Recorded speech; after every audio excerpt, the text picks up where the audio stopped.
brought to you by Nova शुद्ध घी। जब जब खाए दिल खुश हो जाए, सदियों का नोवा शुद्ध देसी घी, सपना स्वस्थ भारत का। I love घी। बांग्लादेश की पूर्व प्रधानमंत्री शेख हसीना इस वक्त सुर्खियों के केंद्र में है। वजह है बांग्लादेश की अंतर्राष्ट्रीय अपराध न्यायाधिकरण द्वारा दी गई उन्हें सजाए मौत। क्या है पूरा मामला, आपको तफसील से बताएंगे। आप देख रहे हैं न्यूज़ तक, मैं हूं आपके साथ अनुराधा तंवर। 78 वर्ष की बांग्लादेश की पूर्व प्रधानमंत्री शेख हसीना इस वक्त भारत में शरण लिए हुए हैं। साल 2024 में बांग्लादेश में सत्ता परिवर्तन होता है छात्र आंदोलन की वजह से, और उस छात्र आंदोलन में हिंसा भड़कती है, बड़ी तादाद में लोगों की जान जाती है, जिसके बाद गंभीर आरोप लगते हैं उस वक्त की प्रधानमंत्री शेख हसीना पर। बड़ी तबाही होती है, जिसके बाद शेख हसीना बांग्लादेश छोड़ने पर मजबूर हो जाती हैं और वो शरण लेने पहुंचती हैं भारत। आज इन तमाम मामलों पर बांग्लादेश की इंटरनेशनल क्राइम ट्रिब्यूनल ने सजा सुनाई है, जिसमें शेख हसीना को सजाए मौत सुनाई गई है। इंटरनेशनल क्राइम ट्रिब्यूनल ने सजा सुनाते हुए क्या कुछ कहा है वो आपको बताते हैं। बांग्लादेश की अंतर्राष्ट्रीय अपराध न्यायाधिकरण ने शेख हसीना को सजाए मौत सुनाई, जिसमें उन्होंने कहा कि शेख हसीना ने मानवता के खिलाफ अपराध किया। अंतर्राष्ट्रीय अपराध न्यायाधिकरण उन्हें दोषी पाता है। 1400 मौतों की मास्टरमाइंड शेख हसीना को बताया है। साथ ही साथ ये भी कहा गया है कि उन्होंने घातक हथियारों, हेलीकॉप्टरों के इस्तेमाल के आदेश जारी करके मानवता के खिलाफ अपराध किए। आरोपी प्रधानमंत्री शेख हसीना वरिष्ठ कमांडिंग पद पर थीं। Inspector general of police Chowdhury Abdullah Al Mamun गवाह बन गए थे, जो कि पहले आरोपी थे, और उन्होंने पूरा खुलासा किया है।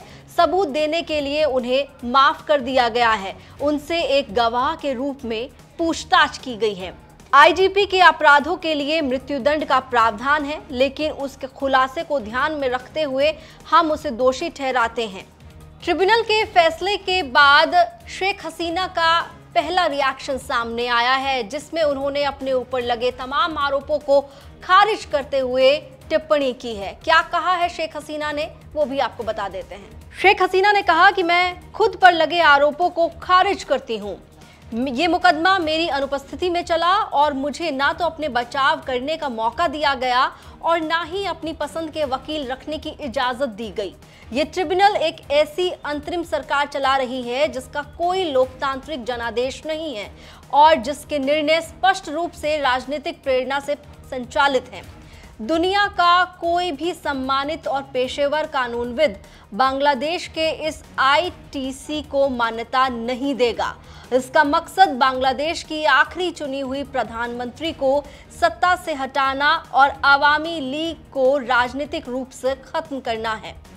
तो 78 वर्ष की शेख हसीना ने ट्रिब्यूनल की ओर से दिए गए सजाए मौत के फैसले पर सवाल उठा दिए हैं। साथ ही साथ तमाम आरोपों को उन्होंने खारिज कर दिया है और तमाम अपने पक्ष को रखते हुए बातें रखी हैं। आपको बता दें कि साल 2024 में बांग्लादेश में सियासी तौर पर एक बड़ा भूचाल आया था।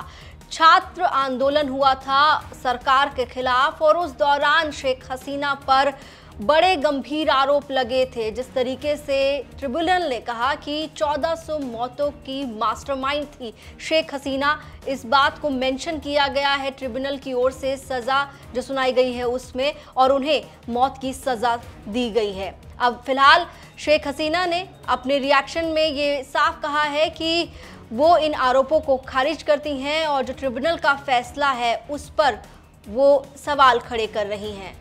फिलहाल आगे इस मामले में और क्या कुछ होगा वो हम आपको न्यूज़ तक पर दिखाएंगे। देश और दुनिया की तमाम खबरों के लिए आप देखते रहिए न्यूज़ तक।